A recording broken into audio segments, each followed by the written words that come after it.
அன்பு நெஞ்சங்களுக்கு வணக்கம். இன்னைக்கு ஒரு முக்கியமான தகவலை பத்தி உங்க கூட ஷேர் பண்ணிக்க போறேன்.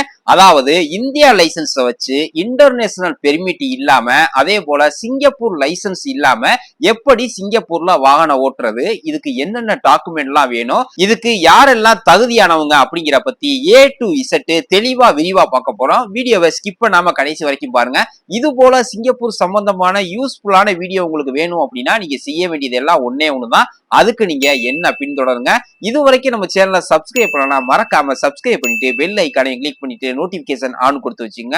அதே போல நம்மளுடைய மெம்பர்ஷிப்லையும் ஜாயின் பண்ணி நமக்கு சப்போர்ட் பண்ணுங்க. அப்பதான் நம்ம போடுற ஒவ்வொரு வீடியோ உங்களுக்கு உடனுக்குடன் கிடைக்கும். வாங்க வீடியோக்குள்ள போலாம்.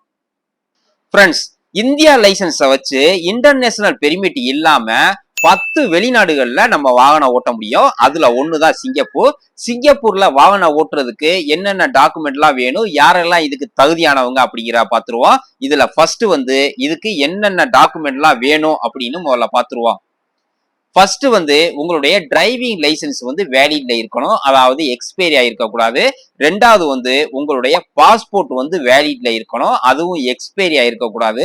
மூணாவது உங்களுடைய IPA அதுவும் வேலிட்ல இருக்கணும், எக்ஸ்பைரி ஆயிருக்க கூடாது.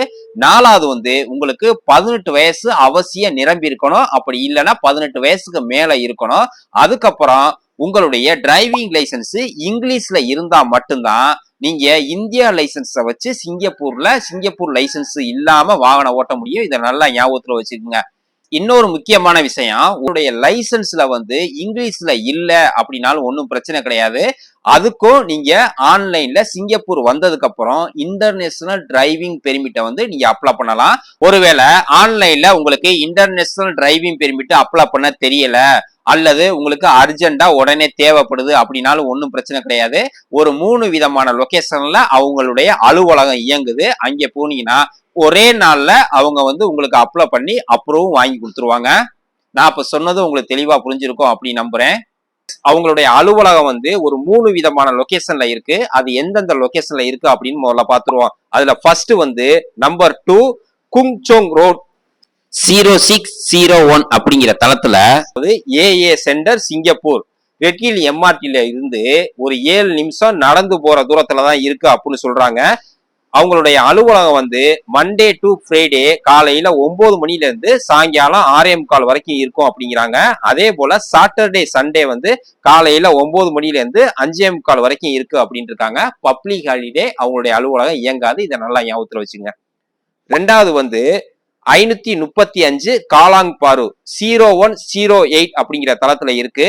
GP பாயிண்ட் சிங்கப்பூர், அதாவது ஆப்போசிட் கேலாங் பாரு MRT ஸ்டேஷன் எக்ஸிட் A. அங்க இறங்குனீங்கன்னா அவங்களுடைய அலுவலகத்துக்கு ஈஸியா போயிடலாம். இவங்க திங்கள்ல இருந்து ஞாயிற்றுக்கிழமை வரைக்கும் காலையில 11 மணில இருந்து இரவு 7:30 மணி வரைக்கும் இருக்கு அப்படின்னு சொல்றாங்க. மூணாவதா பார்க்க போறது 4190 அமோக்கியோ அவென்யூ 6 அப்படிங்கிற இடத்துல இருக்கு. அதாவது 0303 பிராட்வே பிளாசா சிங்கப்பூர் அப்படிங்கிற பிளாசாவில தான் இருக்கு. அமோக்கியோ MRTல இருந்து எக்ஸிட் B எடுத்தீங்கன்னா 6 நிமிஷம் நடந்து போற இடைவெளியில தான் அவங்களுடைய அலுவலகம் இருக்கதா அவங்க சொல்றாங்க. அவங்களுடைய அலுவலகம் திங்கள்ல இருந்து ஞாயிற்றுக்கிழமை வரைக்கும் காலையில 11 மணில இருந்து இரவு 7:30 மணி வரைக்கும் இயங்கும் அப்படின்னு சொல்றாங்க. ஃப்ரெண்ட்ஸ், அவங்க அலுவலகத்தோட நேம் இதுதான், அதாவது ஆட்டோமொபைல் அசோசியேஷன் ஆஃப் சிங்கப்பூர். ஒருவேளை நீங்க ஆன்லைன்ல அப்ளை பண்றதா இருந்தாலும் சரி, இந்த வெப்சைட்டுக்குள்ள போயிட்டு நீங்க தாராளமா அப்ளை பண்ணலாம். நான் இப்ப சொன்ன தகவல் எல்லாம் உங்களுக்கு தெளிவா புரிஞ்சிருக்கும் அப்படின்னு நம்புறேன். இதுல ஏதாவது சந்தேகம் இருந்துச்சுன்னா கமெண்ட் பாக்ஸ்ல கமெண்ட் பண்ணுங்க. ரெண்டாவது பாயிண்ட் யாரெல்லாம் இதுக்கு தகுதியானவங்க, எத்தனை மாசம் வரைக்கும் சிங்கப்பூர் லைசன்ஸ் இல்லாம வாகனம் ஓட்டலாம் அப்படின்னு பாத்துருவோம். ஃப்ரெண்ட்ஸ், சிங்கப்பூர்ல பலவிதமான பாஸ் டைப்புகள் இருக்கு. இந்த பாஸ் டைப்புகளை பொறுத்து எவ்வளவு நாள் நீங்க சிங்கப்பூர்ல இந்தியா லைசன்ஸை வச்சு சிங்கப்பூர் லைசன்ஸ் இல்லாம வாகனம் ஓட்டலாம் அப்படிங்கிற பொறுத்து மாறுபடும். அது எந்தெந்த பாஸ்களை பொறுத்தது அப்படின்னு நம்ம விரிவா பார்த்துருவோம். இதுல ஃபர்ஸ்ட் ஸ்டூடெண்ட் விசா, ரெண்டாவது விசிட்டர் பாஸ், மூணாவது டூரிஸ்ட் விசா, நாலாவது எம்ப்ளாய்மெண்ட் பாஸ், அஞ்சாவது டிபெண்டட் பாஸ், ஆறாவது டெம்பரரி பாஸ். இந்த பாஸ்ல உள்ளவங்க எல்லாருமே இந்தியா லைசன்ஸை வச்சு, அதாவது இன்டர்நேஷனல் பெர்மிட் இல்லாம சிங்கப்பூர் லைசன்ஸ் இல்லாம குறைஞ்சபட்சம் 11 மாசம் வரைக்கும் நீங்க வாகனம் ஓட்டலாம். அதாவது 12 மாசத்துக்கு குறைவா நீங்க வாகனம் ஓட்டலாம். ஒரு வருஷம் வரைக்கும். 12 மாசத்துக்கு மேல நீங்க சிங்கப்பூர்ல நீங்க இருக்க போறீங்க அல்லது சிங்கப்பூர்ல தொடர்ந்து படிக்க போறீங்க, வேலை பார்க்க போறீங்க அப்படின்னா நீங்க அவசியம் உங்களுடைய லைசன்ஸை கன்வெர்ட் பண்ணணும் அல்லது கிளாஸ் 3 லைசன்ஸ் ஓட்டி காமிச்சு நீங்க எடுக்கணும். அப்படி எடுத்தா மட்டும்தான் நீங்க சிங்கப்பூர்ல கண்டினியூவா வாகனம் ஓட்ட முடியும். நான் இப்ப சொன்னது உங்களுக்கு தெளிவா புரிஞ்சிருக்கும் அப்படின்னு நம்புறேன். சுருக்கமா சொல்ல போனா 12 மாசத்துக்கு குறைவா சிங்கப்பூர்ல யாரெல்லாம் தங்க போறீங்க அல்லது படிக்க போறீங்களோ அவங்களுக்கு இந்த விதிமுறைகள் பொருந்தும். ரெண்டாவதா நம்ம பார்க்க போறது ஒர்க் பெர்மிட்ல உள்ளவங்க. ஒர்க் பெர்மிட்ல உள்ளவங்க ஒரு வருஷத்துக்கு மேல நீங்க சிங்கப்பூர்ல வேலை பார்க்குற மாதிரி இருக்கும். அதனால உங்களுக்கு இந்த சட்டம் பொருந்தாது. சரிங்களா? நீங்க அவசியம் உங்களுடைய லைசன்ஸை கன்வெர்ட் பண்ணா மட்டும்தான் நீங்க சிங்கப்பூர்ல வாகனம் ஓட்ட முடியும். அப்படி இல்லைன்னா இங்கே ஓட்டி காமிச்சு லைசன்ஸ் எடுத்தா மட்டும்தான் நீங்க சிங்கப்பூர்ல தொடர்ந்து வாகனம் ஓட்ட முடியும். இதை நல்லா ஞாபகத்துல வச்சுக்கோங்க. ஃப்ரெண்ட்ஸ், மூணாவதா பார்க்க போறது எஸ்பாஸ். இந்த எஸ்பாஸ்ல உள்ளவங்க இன்டர்நேஷனல் டிரைவிங் பெர்மிட் இல்லாமலும் சிங்கப்பூர் லைசன்ஸ் இல்லாமலும் இந்தியா லைசன்ஸை வச்சு குறைஞ்சபட்சம் 6 மாசம் வரைக்கும் வாகனம் ஓட்டலாம்.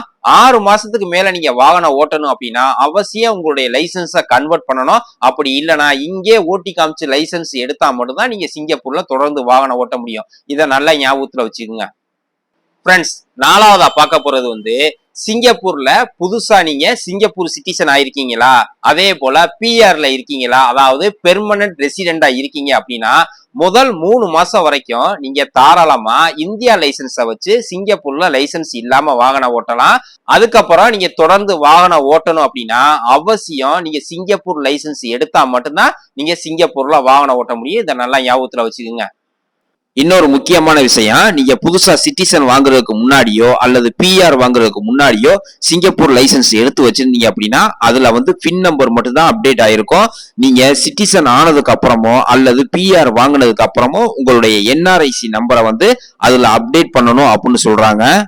ஃப்ரெண்ட்ஸ், அடுத்து நம்ம பார்க்க போறது இந்த இந்தியா லைசன்ஸை வச்சு என்ன மாதிரியான வாகனம் ஓட்டலாம் அப்படின்னு கேட்டா கிளாஸ் 3 லைசன்ஸை வச்சு என்ன மாதிரியான வாகனம் ஓட்ட முடியுமோ அந்த வாகனம் மட்டும்தான் ஓட்ட முடியும். ஹெவி லைசன்ஸுக்கு உள்ள வாகனம் ஓட்டுறதுக்கு உங்களுக்கு அனுமதி வழங்கப்படவில்லை. இதை நல்லா ஞாபகத்துல வச்சுக்கோங்க. அதாவது ஹெவின்னு சொன்னா கிளாஸ் 4 லைசன்ஸை வச்சு ஓட்டக்கூடிய வாகனங்கள் எதுவும் உங்களுக்கு ஓட்டுறதுக்கு அனுமதி இல்லை.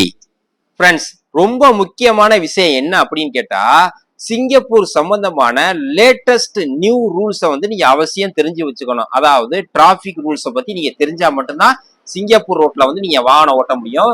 அதாவது சிங்கப்பூர்ல நீங்க லெப்ட் சைடு போற மாதிரி தான் இருக்கும். அதாவது நம்ம ஊர்ல எப்படி இடது பக்கம் நம்ம வாகனம் ஓட்டுமோ அதே மெத்தட் தான். அதுக்கப்புறம் ஸ்பீட் லிமிட்டை நீங்க கரெக்டா ஃபாலோ பண்ணணும். எக்ஸ்பிரஸ் வேல 80ல இருந்து 90 போற மாதிரி இருக்கும். அதாவது உங்களுடைய வாகனத்தை பொறுத்து. அது மட்டும் இல்லாம சீனியர் சிட்டிசன் மூத்த குடிமக்கள் வசிக்கக்கூடிய அதே போல பள்ளிக்கூடம் ஏரியாவில் 40 நீங்க தாண்டவே கூடாது. நல்லா ஞாபகத்துல வச்சுக்கோங்க. அதுக்கப்புறம் ஒரு சில ரோட்ல 50 கிலோமீட்டர் ஸ்பீட்ல போகணும், ஒரு சில ரோட்ல 60 கிலோமீட்டர் ஸ்பீட்ல போகணும், ஒரு சில ரோட்ல 70 கிலோமீட்டர் ஸ்பீட்ல போற மாதிரி இருக்கும். அதாவது நீங்க வாகனம் ஓட்டக்கூடிய சாலையில எத்தனை கிலோமீட்டர் ஸ்பீட்ல போகணும் அப்படின்னு தகவல் பலகை வச்சிருக்காங்களோ அந்த ஸ்பீட் லிமிட்டை நீங்க மீறக்கூடாது. அதுக்கப்புறம் சாலையில வாகனம் ஓட்டும் போது சாலையை மட்டுமே பார்க்காம சாலையின் இடதுபுறம் வலதுபுறம் 2 பக்கமே பார்த்து ஓட்டணும். அதாவது ஏதாவது தகவல் பலகை வச்சிருக்காங்களா, எச்சரிக்கை பலகை வச்சிருக்காங்களா, இந்த சாலையில போகலாமா போக கூடாதா, இடது பக்கம் திரும்பலாமா திரும்ப கூடாதான்னு அதுல இருக்க எச்சரிக்கை மற்றும் தகவல் பலகையை பார்த்துதான் நீங்க வாகனம் ஓட்டணும். அதுக்கப்புறம் நீங்க வாகனம் ஓட்டும் போது அவசியம் சீட் பெல்ட் போட்டுக்கணும். அது மட்டும் இல்லாம முன்னாடி யாரு உட்கார்ந்தாலும் அவசியம் சீட் பெல்ட் போடணும். இதை நல்லா ஞாபகத்துல வச்சுக்கோங்க. அதே போல மது அருந்தி விட்டு வாகனம் ஓட்டவே கூடாது. சரிங்களா? ஒருவேளை மது அருந்தி விட்டு வாகனம் ஓட்டும் போது உங்களை கேட்ச் பண்ணிட்டாங்க அப்படின்னா பாயிண்ட் கட் பண்ணுவாங்க. ஒரு சில நேரம் தற்காலிகமா உங்களுடைய லைசன்ஸை ரீவோகேஷன் பண்ணிடுவாங்க அல்லது சஸ்பெண்ட் பண்ணிடுவாங்க. அது மட்டும் இல்லாம உங்களை கோர்ட்ல ப்ரொடியூஸ் பண்றதுக்கு வாய்ப்பு இருக்கு. இதை நல்லா ஞாபகத்துல வச்சுக்கோங்க. அதுக்கப்புறம் கார் ஓட்டும் போது அவசியம் கேஸ் கார்டு வச்சிருக்கணும். கேஸ் கார்டுல காசு போட்டு வச்சுக்கணும். சரிங்களா?